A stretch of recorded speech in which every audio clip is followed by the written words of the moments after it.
What's happening, guys? Well, today we're back out at Hatfield McCoy.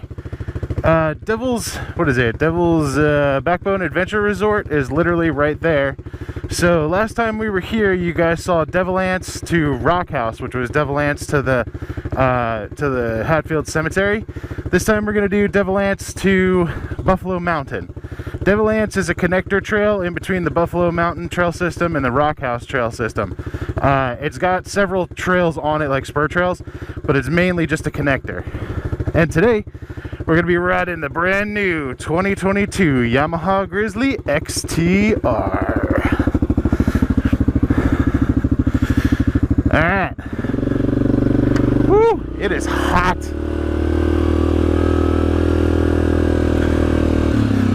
It's going to be about 80 degrees today, and it's going to be rainy pretty much all day. Today is going to be the nice day. Kind of sucks because tomorrow I'm going to go ride Rock House.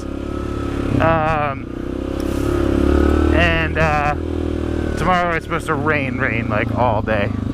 Today it's supposed to just be like intermittent, blah blah blah. But I decided to risk it and not wear my motorcycle pants because they're really hot.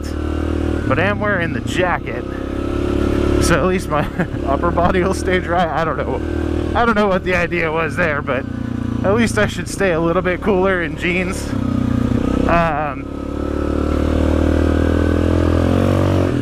So yeah, time to have some fun on the trails. So yes, this Yamaha Grizzly XTR is brand new. I did you guys the favor and went ahead and did the entire break-in period off camera, so you didn't have to watch me putt around for 150 miles at no more than half throttle.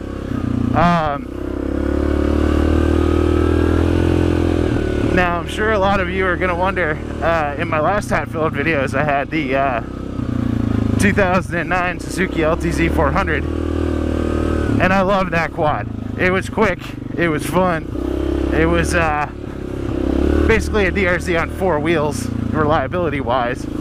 However, for this kind of stuff in PA that we did not have a lot of in Colorado, a sport utility is so much better for it, because you've got the mud and you've got the puddles, and those sport quads you just don't get protected at all. The mud and all that stuff just shoots right up in your face and you're basically covered. We're staying on 59 and you end up basically covered in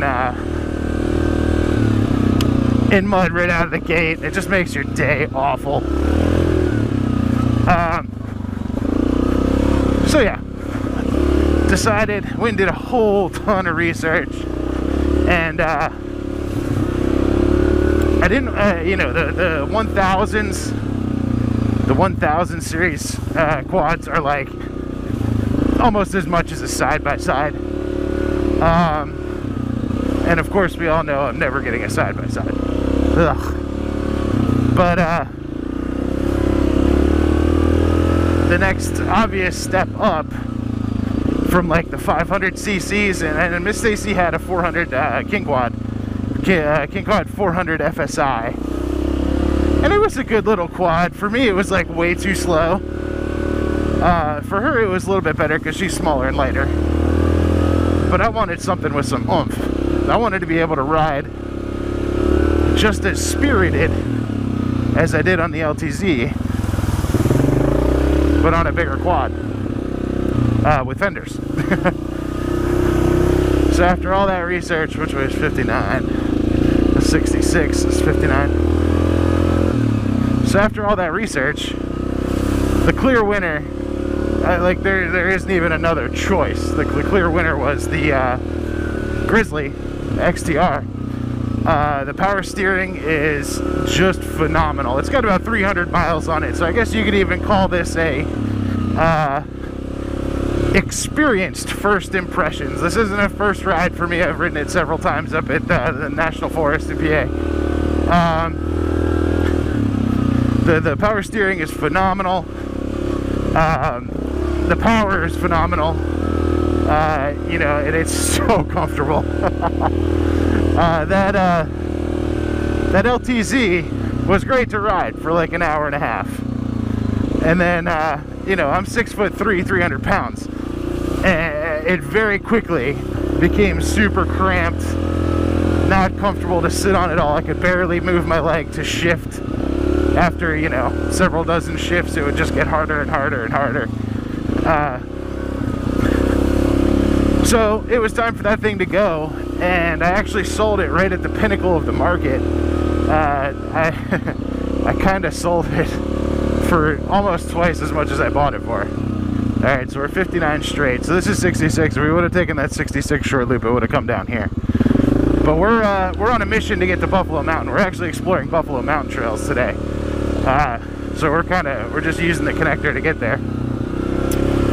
What I did was, we're staying at an Airbnb basically across the street from Devil's Backbone Adventure Resort, which is a house. I put up a post on the Hatfield McCoy Trail Riders group, the original, and I was like, hey, I'm coming down, I'm gonna be by myself for like 4 days. I don't want to pay $600 a night for an Airbnb that sleeps 12, and like even places like Devil's Backbone are super expensive. And does anybody just have a room in their house that they would rent me for like $50 a night or something? You know, I just need to maybe keep a couple of waters in the fridge and be able to take a shower and sleep. Other than that, I'm gonna be out riding. And this lady actually wrote me back and said that she had this Airbnb, and I was like, well, that's kind of exactly not what I was looking for. And she was like, no, I have a perfect opening, because I have guests leaving, and then I would have you coming, and then you leaving, and then guests coming. So you would fill a void for me. So I actually got a place that sleeps 12, an entire house, for less than $100 a night. You know, like, you can't beat that. I was like, oh yeah, for sure, we'll do that. So that's pretty cool. We're going for it. We're on a quad with mud tires. Why would we not do it? Trying not to get uber muddy. We can get her a little bit.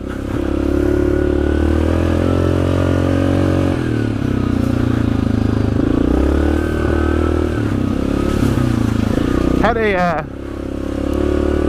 a couple of dumb moments on this trip. Forgot my backpack, which has my hydration pouch and the spot in it, and all my extra GoPro batteries. So Miss Stacy is none too happy, because I don't have very good cell service out here. The cell service is spotty at best, depending on what provider you have between AT&T and Verizon. Different areas favor different providers, and I haven't been able to find any rhyme or reason to it. The locals probably know, but I had to make sure I had the code to the building before I got here, because I don't have any service down there, so there's no way I could have contacted the owner. Things like that you need to think about when coming out here to West Virginia, because you might not have cell service. So make sure you have everything that you need to get into the place that you're staying at before you get down here. I mean, I could easily drive to Mate 1, which is probably like 10 minutes, 15 minutes, and have cell service. But I'd rather not. Ooh, this one looks fun. Another perfect example of why this quad is the perfect thing for when I can't ride a dual sport in Pennsylvania and on the East Coast.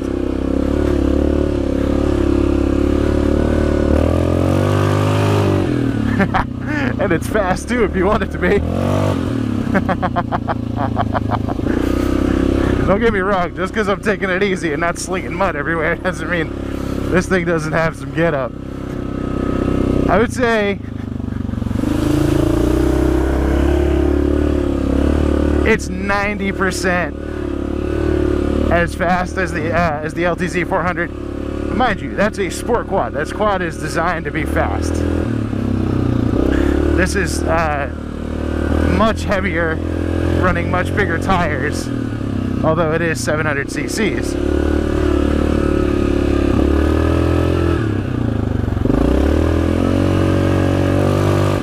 This thing still boogies, even with these big tires.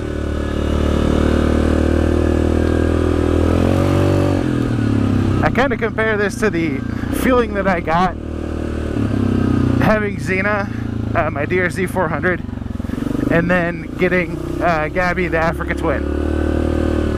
It was like, dang, this thing is like riding a sofa down the trail. Probably gonna be doing a lot of this today. They've been getting a lot of rain out here.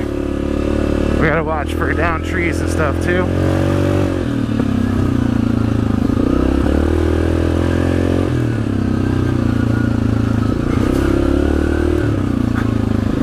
But for my longtime subscribers, I should probably give you guys a whoa. It's a nice little step up for the way home. Keep that in the back of my mind.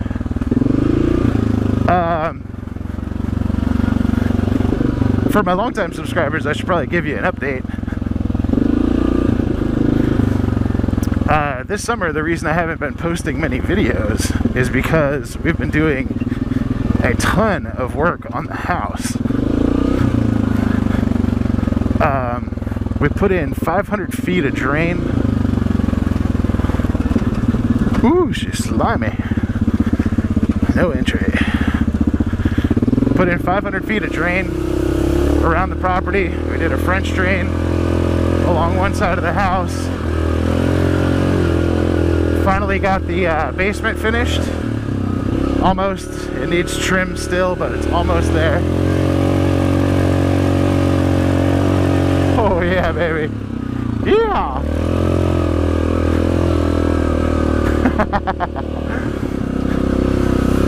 Oh, Hannah is doing great.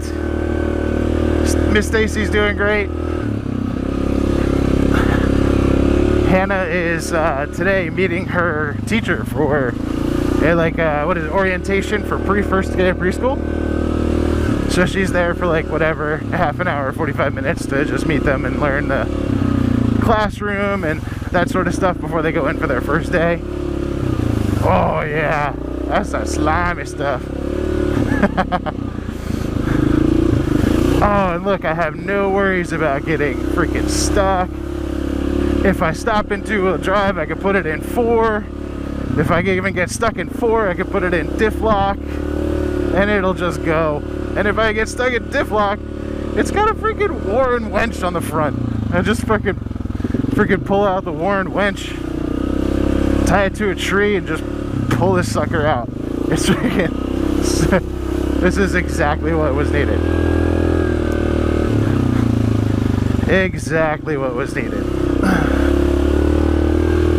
And it even came with a 26-inch Zilla tires on it, which in all of my muddy riding this year so far have just been phenomenal.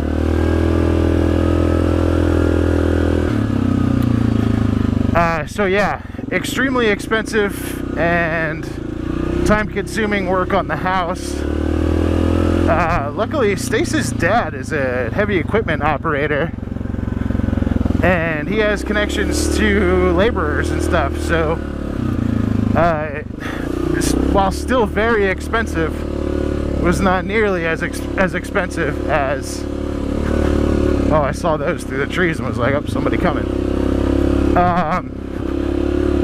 As it would have been to have some outfit come in and do it. And he also had access to the machinery, excavators and skid loaders and stuff like that we needed for the whole project. The only thing that we had to rent was a mud buggy, which is a thing on tracks, like a wheelbarrow on tracks that dumps. And we used that to put the gravel into the 500 feet of ditch. And we moved 190 tons of gravel. It was like 188 tons. That's insane. I mean, triaxle load after triaxle load after triaxle load. Dumped in my driveway. Loaded up with a skid steer. into this mud buggy, carted around my property, and put into a drain, put into a ditch that was dug. So, just so you guys have a little bit of an understanding. And then I'm sure all of you know what French drains are. Dig a hole down to the footer of the house, put a drain in, fill it with gravel. 12 foot deep, 4 foot wide, something like that. And then redid all the gutters. I mean, those guys did like an extreme makeover on the outside of our house. They redid all of the beds were all surrounded by brick. And they were all just, they've been there forever. They were getting a little sloppy. And then pulled out all of the old landscaping. There's a bunch of just ugly trees and stuff that the old owner had put in. And so pulled all that stuff out, straightened all the bricks, put some new finished rock on top of the beds so that they're all nice and one color and pretty. We cut down probably the most awesome tree on our property, which makes me kind of sad. But it was dead and it was about to fall in a car. Here's an example of that, by the way.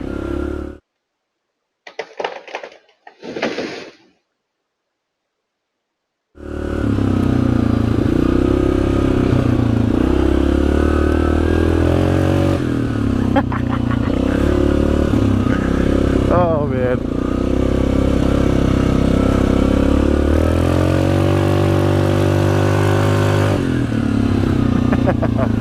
Careful on the blind corners, CDS.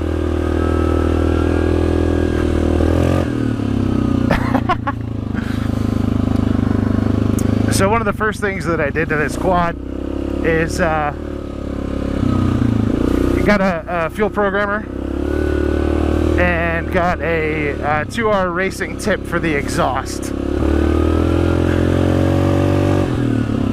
And that 2R racing tip woke this thing up like crazy. And the fuel programmer, it wasn't necessarily necessary, but these quads, because of the California EPA regulations, in order to import them into the US, they have to meet that. They run incredibly lean, so they run incredibly hot. So you put a fuel programmer on it, not necessarily, I mean, you know, you can do airbox mods, that sort of thing, to gain performance. But in this case, you're just fixing a lean condition to make the machine run properly.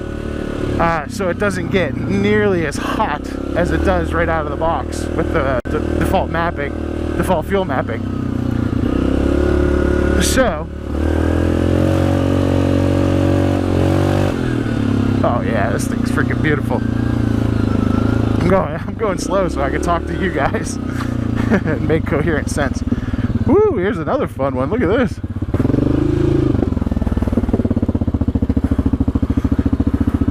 I'm hoping this is 59. That didn't go anywhere, did it? No. Gotta be 59.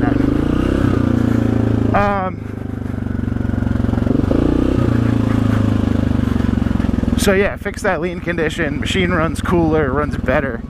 The 2R racing tip doesn't, you could put that on without doing a fuel mapper. It does open up the exhaust quite a bit from the tiny little tip that comes stock, but not enough that the default fuel mapping without a programmer can't handle adjusting for.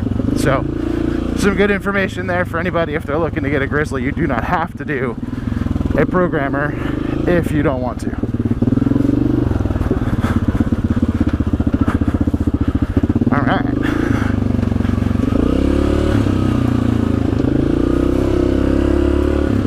It is suggested that you do it. I did it. I knew I was going to put it in anyway, and I was like, hey, let me put it in while the machine is squeaky clean off the showroom floor so that all the screws come out nice and everything goes back together just perfectly, and then I don't have to take it apart again. And that was an incredibly smart decision on my part. From experience, I know better. Alright guys, well, I'm going to end this one here and start up another one once we get over on the other side. I'll catch y'all later. Peace.